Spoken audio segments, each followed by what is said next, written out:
Retour de vacances pour moi, on parle de mes tops et de mes flops de ce dernier test match du 15 de France face à la Nouvelle-Zélande. Comment ne pas parler de la troisième ligne française et notamment des titulaires Fischer, Brennan et Michael Guillard qui ont plus que tenu la baraque, ils ont même cisaillé en défense. Guillard, ben voilà, il a montré que après cette tournée, que pour le tournoi destination, il faudra compter sur lui, que ce soit dans la cage ou en troisième ligne centre.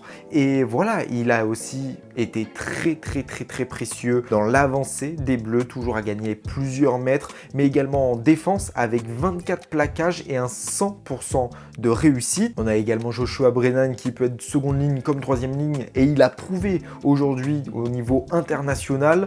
Il a été très important également dans l'alignement français qui a pu soulager un peu Hugo Oradou. C'était une autre alternative du coup dans la touche et surtout défensivement ça a été très bon de son côté. C'est 26 plaquages, le meilleur nombre de plaquages d'un Français sur cette partie pour seulement 2 ratés. Et comment ne pas parler de Fischer, le néo-bayonnais qui a fait un match tout simplement extraordinaire. Alors il a été remplacé à la 41e minute par Beauchaton, mais en une seule mi-temps, il a réalisé 21 plaquages. Franchement, cette troisième ligne a été très importante sur toute cette tournée, sur ce dernier match, et il va falloir penser à eux quand il y aura le retour des joueurs dits premium. Autre joueur qui a été très important lors de ce dernier match, c'est Nolan Le Garec, le néo-rochelais, a permis à son équipe d'être finalement dans le coup avec ce premier essai, une réussite face aux Perches 4 sur 5 dans l'exercice, et c'est également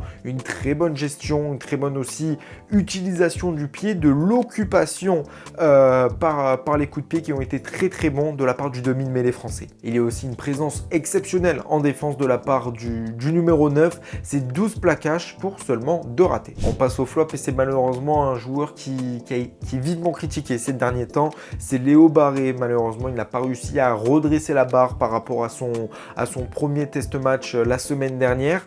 Alors il a été bon offensivement, il avait de bonnes courses, mais malheureusement voilà, il n'a pas réussi à retrouver ce rythme, à retrouver ce niveau qu'il avait quand il était notamment titulaire lors du tournoi des destinations. Et voilà, ça a été très compliqué pour lui. Il n'est pas dans une des meilleures périodes, le Parisien, et notamment avec le Stade français. C'est un peu voilà l'image de son équipe, de son club. Et autre flop, ça pourrait être également Fabien Galtier. Alors notamment avec ce cas de Léo Barré, pourquoi privilégier une continuité quand on n'a pas forcément un joueur en forme, pas un joueur qui est affûté? Pourquoi ne pas garder Atis Ogbe notamment à l'arrière? Voilà, il a préféré la continuité à plutôt l'état de forme, mais finalement dans le match ça a prouvé malheureusement tout le contraire.